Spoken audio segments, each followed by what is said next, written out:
Good morning, everybody. I am so happy that you guys were able to show up today on Star Wars Day. So, since it's Star Wars Day and this video is for tomorrow, I decided I'm just gonna go ahead and give you a tour of my new car. I just got this new whip and want to show you guys around. So, check it out. Yes, that is right. I am in my Millennium Falcon. So, some little old-fashioned Star Wars chess, if you guys remember. This is where I usually do my Zoom sessions when I'm in space. Sorry, my little friend. There's BB-8. What's up, BB-8? Where's my coffee? Go get my coffee, buddy. And R2-D2. He just is like you guys. Just likes to have staring punches. Doesn't really know what's going on. He's actually projecting me. But look at BB-8. He just takes laps all day. Say hi, BB-8. Okay, maybe not. See you later, buddy. But yeah, so this is my new whip. Just wanted to show you guys around my new Millennium Falcon 2000. Hopefully you guys enjoy it. Anywho, just wanted to show you guys my new whip, but now I'm gonna go ahead and come back down to earth with you humans so I can go ahead and teach you guys the lesson for today. So I'll see you guys in a bit.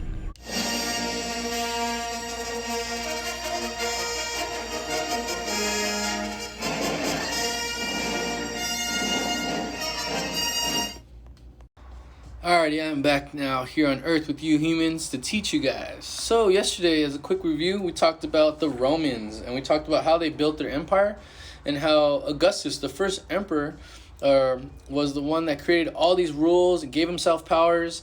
And after that, all other emperors took what he created and used it to their advantage, or they abused their power. But overall, these new structures and laws that he created kept everyone in order. And he posted them up in the forum so everybody knew the rules, as you guys remember, because at first people were getting punished for no reason and they were just getting punished because they didn't know the rules, so they finally posted them. But this kept people in order. Also, don't forget that people love to be Romans. They wanted to be Roman citizens. When people were walking by and conquering them, they're like, come conquer us, because we want to be considered Romans, because Romans were one of the most powerful people back then. And if you had a chance to become Roman, you would want to do that. So that's kind of what we talked about yesterday. We also talked about the citizens. And the citizens, pretty much these were the people that were participating in government, and their powers were they had the right to vote, hold office, and they had some other duties to perform, such as like running the towns and stuff like that. So that's what we talked about yesterday. So before we move on, let's go ahead and review the questions. So number one, what rights did the Roman citizens have? Roman citizens, they had the rights to vote, they had the rights to hold public offices, they could nominate people, elect officials, and they had the right, well, I guess it wasn't really right, but they had to pay taxes and serve in the army. Okay? But remember, most of these citizens were proud to be citizens. Number two, why were Rome's laws originally placed on display? So, at first, they weren't placed on display, and only the wealthy people knew about the rules. So everybody else was getting punished. So what the Romans did was they put the laws in the middle of the forum, put them on 12 tablets, and they put them on display so everybody knew the rules. So now people had to follow these rules, and these rules kept everybody in order and kept structure for the empire. Number three, how did Augustus influence the later development of the Roman government? So Augustus, he created these sets of powers that emperors could have. And pretty much when he set these powers, all other emperors behind that followed him took these powers and kind of used these powers to their advantage, or they used it just to run the government. So Augustus pretty much set the foundation and structure of how emperors should have power and how they should rule. So today, we are going to talk about some of their Roman achievements. Like I said, this is kind of review until we get into the new stuff, which is like how they got taken over. So we are going to talk about advances. We're talking about engineering, architecture, arts. We're going to talk about all of that today, so let's get into it. So while Rome's emperors and armies worked to make the empire stronger, other Romans tried to improve life for its people. These were the engineers, architects, artists, philosophers, and they tried to make life more pleasant for their fellow citizens. Because remember, they were proud to be Romans, so they wanted to do things to help everybody else. In the picture right there, what you see is an aqueduct. And that aqueduct is pretty much a huge canal that brings fresh water from the mountains into the city. We have them here. You can see it. We have like the LA River, but this is how they used to do it before. It was an aqueduct, and it would just carry water all the way down from the mountains to the mainland. So Roman engineers, they designed and built many structures to improve life in the empire. They built durable roads that have lasted centuries, strong bridges that spanned over raging waters, um, and they built aqueducts. And like I was telling you, an aqueduct is a human-made canal that carried water from distant mountains to Rome or to other cities. One thing that you need to know about the roads is some of the Roman roads, they were really durable, and the way they made them, they still don't need to fix them to this day. So this is ridiculous because now you see in the city, there's always potholes, there's always construction going on to fix our streets. When in Rome, a lot of the ancient streets that they built have not needed to be fixed, and it's because of the way they built these layered roads, which I'll show you in a second. So these skilled ancient engineers, they inspired many people to copy their techniques. For example, builders still use their designs to build stadiums the way we have it. Like think of the Colosseum that USC has. That's based off the Colosseum that the Romans built. The Rose Bowl is kind of like the same. In fact, many techniques and engineers that architects use today are directly inspired by these Roman engineers. Okay, so let's go ahead and take a look at some of those. So if you notice on this bridge, they use arches, and the arches really create this foundation that can hold a lot of weight, so it's really strong. The Romans used to combine arches. They used to put arches on top of arches for more support.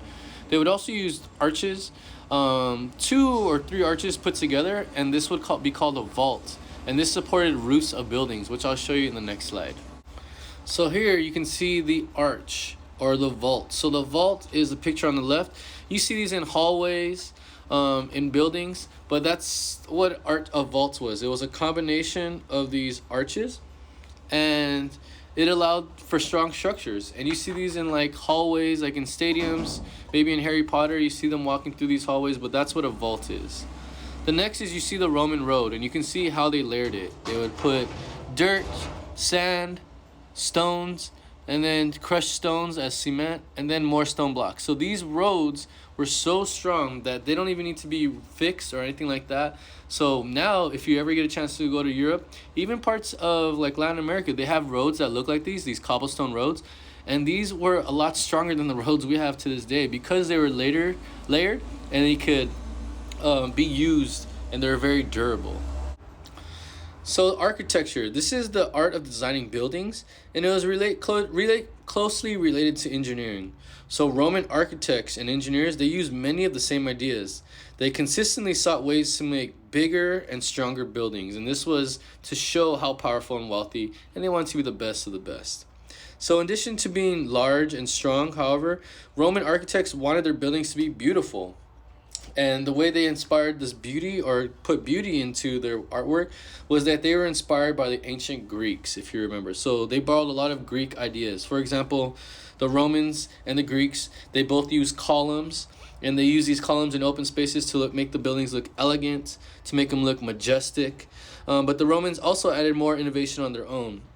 So they used their skills, engineering skills, to make larger and bigger buildings than the Greeks have ever made.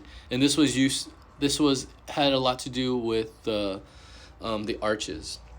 So later civilizations, they greatly admired the Roman architecture style, copying many of the elements of the Romans, and you can see these in a lot of buildings today. So right here, this is a picture of the Colosseum in Rome. And if you look closely, you can see the you can see the arches, you can see the columns, and you can also see the vaults. Back then, also many Roman structures are topped with huge domes, because back then, if they were to put a dome on top of their building, this just showed how strong a supporting system that the buildings were. Because if they could put a dome on top, how is the dome staying there? It showed power and structure in the buildings. Okay. So this is a picture of the old Forum. This is an actual picture, so you can see the columns. You can see how huge these buildings are. Those were people. You can see the dome in the back. You can see the columns, the arches. So this is a picture of ancient Rome. So architecture was not the only field in which the Romans were inspired by the Greeks. Romans' artwork was also heavily influenced by the Greeks. So like Greek artists, Romans tried to make their art incredibly realistic. All right, so they wanted to they wanted their statues and paintings to look like if they could come to life. So Roman artists particularly excelled in creating portraits. Some of these Roman portraits are so lifelike that viewers can even tell what the subject's personality was like. For example, artists studied Roman works to learn how to make their own works more realistic. Some things that they use right here, this is called a fresco. And pretty much what the fresco was is they used these arts to put them up. It was like a fresh oil painting like we talked about. So they were very skilled at using these portraits. And remember, they modeled all their things after the Greeks. Like Roman artists, Roman philosophers or thinkers also wanted to show the world as it was. They disagreed with earlier Greek philosophers who spent their time thinking about ideal worlds. Instead, the Romans focused on ideas of how can they improve lives. So the Greeks focused on the ideal world, like a mythological world, make-believe. And the Romans wanted to improve life. So everything they did, they wanted to improve things. Because remember, they are proud to be Romans. So we want to make our lives to be the greatest. So for example, Roman philosophers advised people on how they should behave in order to be happy. So one group of philosophers called the Stoics, they taught people they shouldn't be concerned with possessions. Instead, they should be focused on living a virtuous life. So don't be worried about material things. You should be worried about having a good relationship with God, doing what's right, helping other people, and improving life. Don't get caught up with material or money. So these Stoic ideas influenced the Roman idea on civic duty. All right, so they inspired the Romans that they should act for good of the city and not for personal gain. This notion of civic duty was passed on to later cultures, just like the United States. Like, we do good things because we want to help people. We don't do it just to get the credit. So this was a philosophy that the Romans had as well. So as a quick review, we talked about the Roman advancements. We talked about them building aqueducts, using arches, creating double arches to use vaults. They built these huge buildings that were inspired by Greeks, but they made them a lot bigger. They used columns. They wanted to show the beauty of the city. They borrowed a lot of ideas from the Greeks as well in the arts. They want to make their arts look incredibly realistic. They practiced the fresco. Another thing is that they had philosophy, and they were worried about improving life rather than just living in a make-believe dream. They also inspired people to do what is right for the good of others and not just for your personal gain. And this is something that we've learned and talked about. Because of all this, they have influenced not only other cultures, but also our culture. So we have a lot of things in common, like from the Romans. So for homework, I want you guys to answer these 3 questions. How did the Romans improve on Greek architecture? So what did the Romans do to improve Greek architecture? They used a lot of the same things, but how did they make it better? Number 2, what do you think the Romans' greatest engineering accomplishment was and why? So what do you think that they built? What was the coolest thing they built? We're talking about aqueducts, we talked about roads, we talked about buildings with domes. So what was something that they built that was the most impressive to you? And number 3, how did the Roman engineers help improve life in the empire? So what did these people build to improve life? So think about what they would build to improve life.